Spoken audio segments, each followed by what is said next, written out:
In this video, we are going to see the summary of the first part of the poem, The Wasteland, written by T.S.Eliot. The title of the first part of the poem is The Burial of the Dead. The period of T.S.Eliot was between 1888 and 1965. Now let's see the biography of T.S.Eliot. He was born on 26th September 1888 in St. Louis, Missouri in United States. His full name is Thomas T.S.Eliot. He was graduated from Harvard University in 1910 and in 1911 he studied Indian and Sanskrit literature and philosophy in Germany.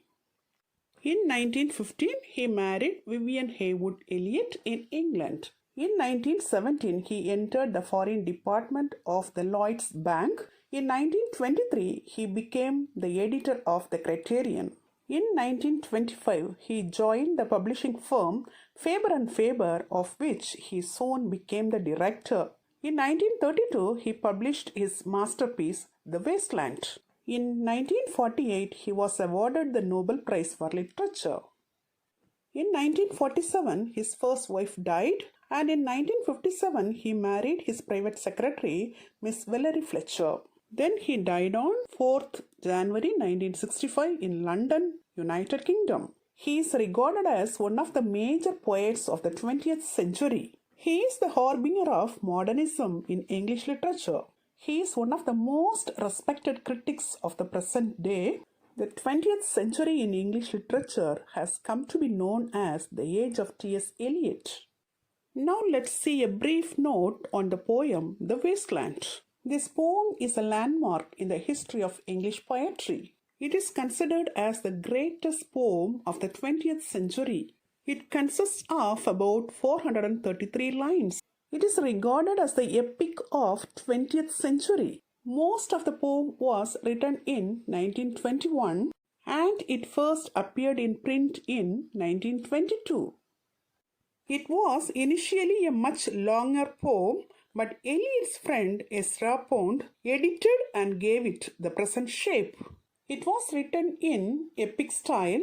In epic poems, there is generally a story, but the story in this poem is not presented in the conventional epic poem style. It is a serious and long poem in 5 parts. This poem consists of 5 parts. They are The Burial of the Dead, A Game of Chess, The Fire Sermon, Death by Water, and What the Thunder Said. Now let's see a brief note on the first part of the poem, The Burial of the Dead. The narrator describes the spring as something which brings memory and desire. His memory goes back to his childhood in Munich and sled rides. It suggests a past romance with a hyacinth girl. Then it says about a fortune teller, Madame Sosastris. The narrator is then surrounded by a desolate land full of stony rubbish, and he recalls the fortune teller named Madame Sosastris. This fortune teller tells him that he was a drowned Phoenician sailor and he should fear death by water. But then he finds himself on the London Bridge, which again evokes the symbolism of water. He spots a friend in a crowd and calls out to him. Now let's see the summary of The Burial of the Dead. The first part of the poem is entitled The Burial of the Dead. The title refers to the burial of the dead fertility god and the burial service for the dead performed by the church. In these 2 cases, death is believed to be followed by rebirth, but the moderns have no faith in rebirth. The very thought of spiritual rebirth or spiritual regeneration is painful to the moderns, for it requires some efforts on their part. The moderns do not want to take any effort to reform themselves. They want to continue in their sluggish state. April, a month characterized by regeneration of plants and trees, is most unwelcome to the moderns, for it reminds them of their unpreparedness for spiritual regeneration. The protagonist of this part of poem is Thereseus, an inhabitant of Wasteland. We can see another person named Mary. She is a German princess who is also an inhabitant of this wasteland. Mary's life represents the ruthlessness of the people of our time. She keeps touring different parts of the world in the company of her uncle, an archduke with whom she seems to have sex relations. She is surprised by the shower of rain and runs away from it. Here, the rain symbolizes spirituality.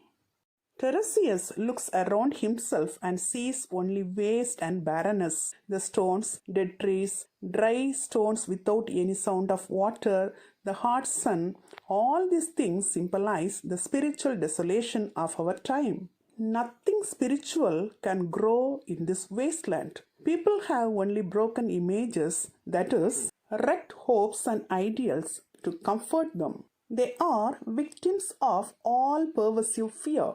Even a handful of dust and shadow frightens them. Here, the shadow symbolizes death. In their youth, the shadow behind them terrified them. But in old age, the shadow makes them feel that death is before them and they are ready to meet them. Here, Tiresias invites the moderns to take shelter under the red rock. The red rock symbolizes Christianity. Here, Eliot maintains that only Christianity can solve our problems. Then Eliot says about two love affairs, both guilty and failing to bring any lasting fulfillment to the lovers. He narrates the sinful love of a man for a married woman through two quotations from Wagner's opera Tristan and Isolde. Eliot says about a hyacinth girl who intensely loves a man but fails to evoke any response from him. Then he says about Madame Sosostris. Her figure shows the degeneration of our time. She is a famous clairvoyant, a foreteller of future, equipped with a pack of cards. This is reminiscent of the tarot pack used in ancient times in Egypt to foretell the rise and fall of the river Nile. The Nile was a source of fertility, but Madame Sosostris seems to be involved in shady affairs. Then the poet says about a drowned Phoenician sailor. He symbolizes the fertility god whose image was thrown into the sea every year to symbolize the end of summer. Drowning is a process of transformation, and so his eyes have been transformed into pearls. Then the poet says about Belladonna, Lady of the Rocks. She is an expert in handling sex intrigues. She stands for the sexy society women of the modern wasteland. She reappears in the next section also. Then the poet says about the man with three staffs. He is the kingfisher himself. He symbolizes degenerated humanity requiring threefold remedy, that is, to give, to sympathize, and to control. Then he says about the wheel.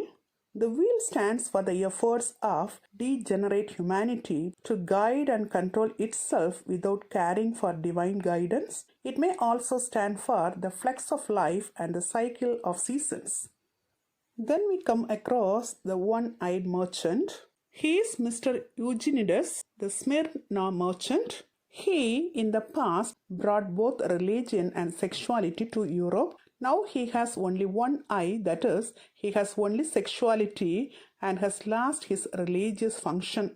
The blank card represents the hollowness of religion in our time.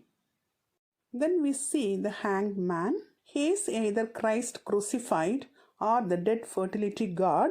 He is hooded and the fortune teller cannot recognize him. That is, Christ's values are neglected in our time.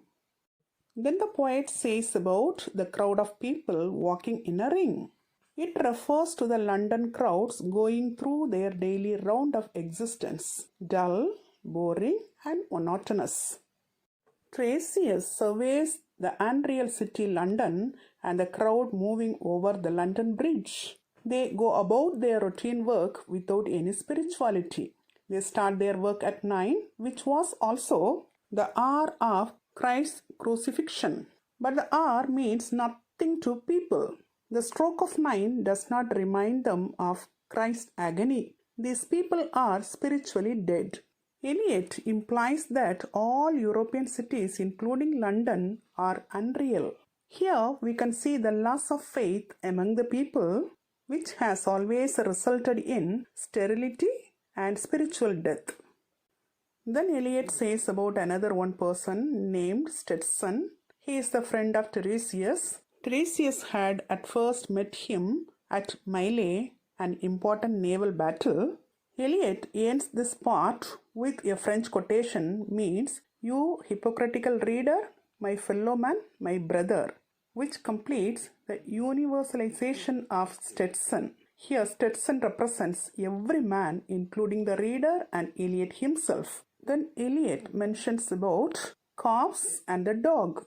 Here, corpse is regarded as the spiritual failure of modern humanity, which will like to awaken humanity to its spiritual failure.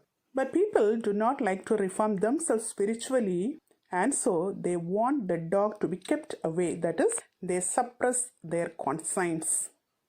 With these men and matters, T.S. Eliot concludes the first part of this poem. Hope you would have understood the summary of the first part very well. Thanks for listening.